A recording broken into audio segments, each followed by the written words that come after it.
Auzubillahi minash shaitani rajim bismillahir rahmanir rahim ẹ káàsán ìkúrọ̀lẹ́ kálẹ̀ ṣàlàfíà lọ. Gẹ́gẹ́ bí èmi Upon by Two ṣe wà lẹ́nu, thank you for subscribing. May God continue to bless you. Ẹ̀yin tẹ́tí subscribe, thank you so much.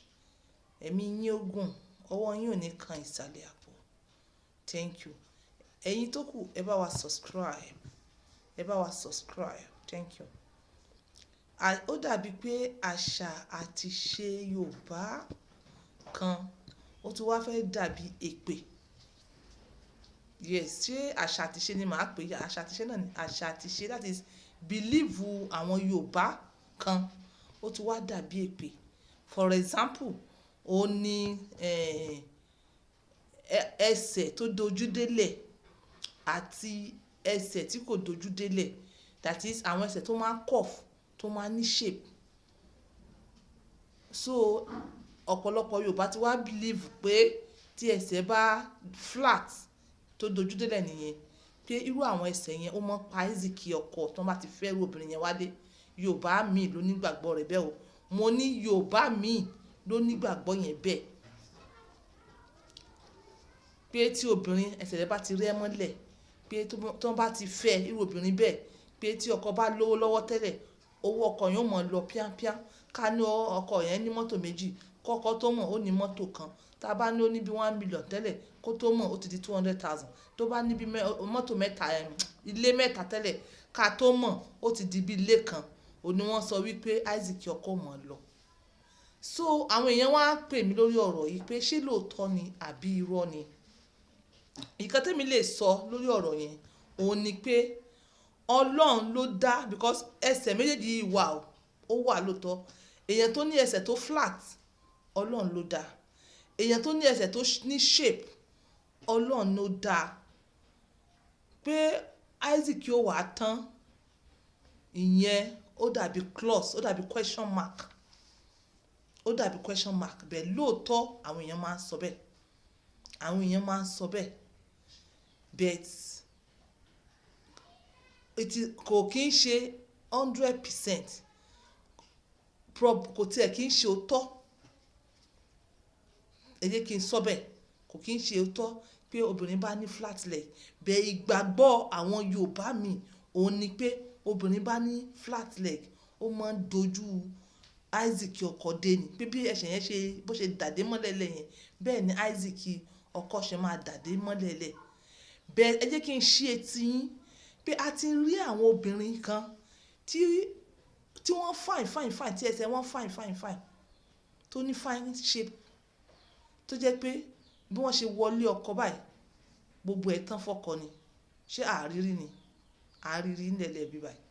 A dẹ̀ rí àwọn obìnrin míì tó jẹ́ pé ẹsẹ̀ wọn dojú délẹ̀. Wọ́n dẹ̀ fẹ́ ọkọ. Isaac ọkọ ò mọ̀ tán. Isaac ọkọ ò mọ̀ dojú délẹ̀.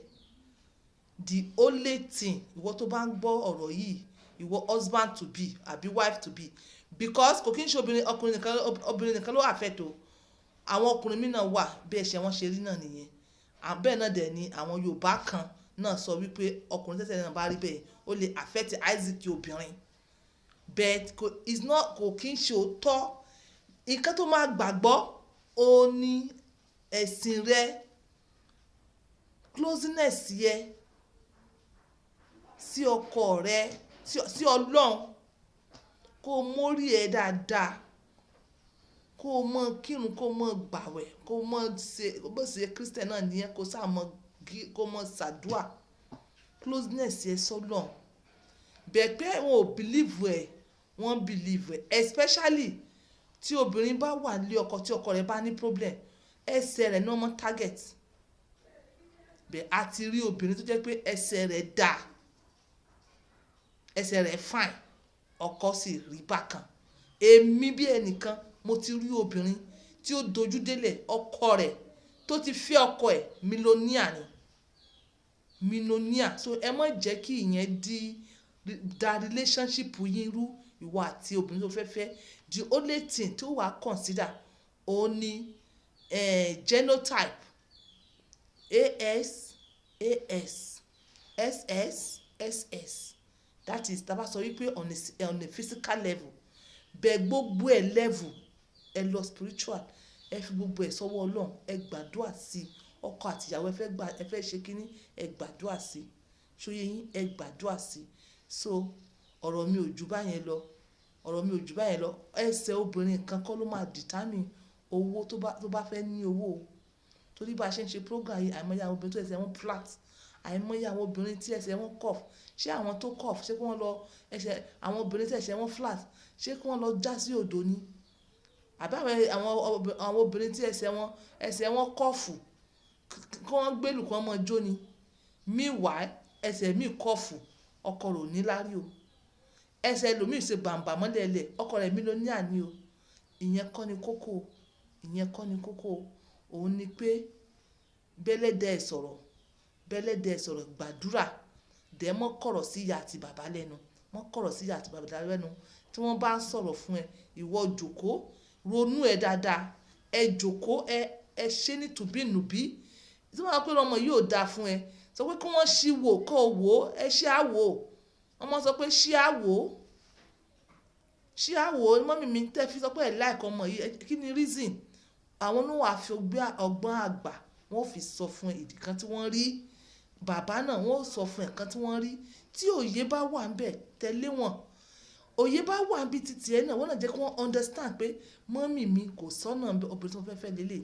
Ẹ jẹ́ kí n tiẹ̀ fẹ́ ná. Tó bá wá di ọdún kan, ọdún méjì, nǹkan tẹ́ ẹ sọ yẹn tó bá wá rí bẹ́ẹ̀, mo lè fẹ́ lòmíì. Ẹ gbádà rẹ̀ wò ni. Ṣóyé yín? Then be prayerful. That is what I know. Ọ̀rọ̀ yìí mò ń direct ẹ̀ ní sí èèyàn kan. So mo wá rí pé ó wà very thoughtful of me kí n share rẹ̀ fún ẹlòmíì náà kó lè rí. You understand? Because of the kind of thing we teach here, husband and wife, marriage issues àti ìbálòpọ̀. This is on point by to mo believe pé ẹ understand nǹkan tí mo sọ. Then ẹ ní misjudge everybody. Take care and use it wisely. This is on point by 2, using my words for others. Bye.